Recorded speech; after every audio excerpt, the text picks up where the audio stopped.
The last time they saw each other before his assassination, Julius Caesar paid the great orator Cicero a visit at his villa. This is the Caesar who had won the Civil War. This is the Caesar that had been elected dictator of Rome and declared a deity. This Caesar was no ordinary citizen. And yet Cicero noted that the visit wasn't unpleasant. They had fought against each other in the war, and yet they were just like old pals, swapping stories of the good old days. Cicero noted that Julius Caesar could still be charming. His attainment of extraordinary power hadn't made him monstrously cruel, like so many others who had come before him. The only major change that affected Caesar was that he was more impatient and more inconsiderate of the feelings of others. In terms of toxic character traits that an all-powerful dictator could have, this isn't so bad. I've still been thinking about it a lot though, and I think I can understand why. Caesar, all day, every day, has people coming up trying to get something from him. They offer suggestions, play on his empathy, act like yes men, all to be considered a friend of Caesar. This constant stream of requests, with everyone trying to manipulate you to get favors, is happening at the same time that you're trying to put your vision forward.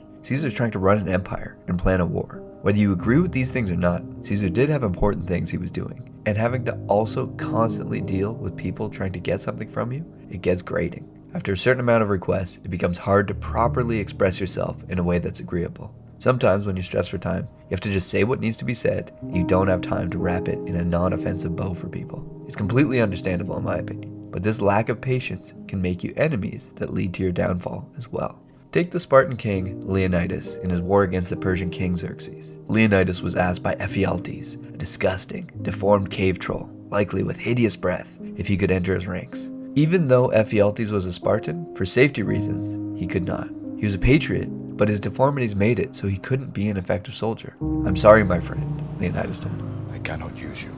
As he walks off, Ephialtes is upset, and he ends up betraying Leonidas, spelling his doom. I feel if Leonidas had massaged his ego just a little bit before leaving, or made a compromise where he put him in the back during the battle, this whole thing would have been avoided. But then at the same time, this guy is in the middle of a military campaign. How much time can you really give to some random person trying to join your ranks? Leonidas saw he couldn't fight due to his hideous disfigurement, and so from there it's conversation over. Sometimes you don't have time to give to every Tom, Dick, and Harry who wants something from you. But that lack of patience is what doomed Leonidas and the 300 Spartans at Thermopylae. I think this is why one of the heavenly virtues is patience. Although it's tough, we need to be patient and communicate in a way that helps others to understand. Sometimes if you're in a leadership role, you just have things to do and don't have time to be considerate. But at the same time, we need to do the best that we can. It's hard, but if it weren't hard to do, patience wouldn't be considered a heavenly virtue. Just like how without being able to breathe, you wouldn't be able to live long enough to act virtuously.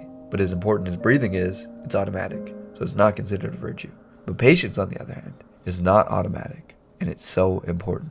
I know you have things to do, and you don't always have time to be considerate of the feelings of others. But do your best each moment to act with patience, because by acting like an asshole, even if it's understandable, you can make enemies that will derail everything that you're trying to accomplish. When Abraham Lincoln was elected to his second term as President of the United States of America, he was a very different man than the one who first won the presidency in 1861. When he was first inaugurated, those working with Lincoln often criticized him for allowing office seekers to interrupt him at all hours, waste his time and energy, and distract him. He had important work to do, after all, as a president. But in Lincoln's eyes, he was a public servant, and therefore he had to serve the public. "They don't want much, and they get but little, and I must see them," he was heard to say. But after 4 years of civil war, 4 years of relentless strain on his spirit, making continuous decisions on momentous subjects, he now knew through experience that he couldn't make time for just anyone who wanted to see him. Lincoln began his second term trying to find a way to end the Civil War while concluding it in such a way that didn't create eternal enemies out of both sides. This was his main mission. He no longer had mental bandwidth to deal with whoever wanted to see him. At first, we all want to help. We offer free diet and fitness advice to our friends. We help them with their business, help them through their problems. But these things do take their toll on your spirit. It's a lesson that we all have to learn eventually. I think it comes with age and with experience. After we sacrifice a lot for those who don't end up doing anything for us, we see that we need to protect our time. The cost of leadership is that you have to guard that time. You have to guard your energy, and you have to guard your spirit. You still wish them well, of course. Be kind and polite, but you must put up barriers to protect yourself from others.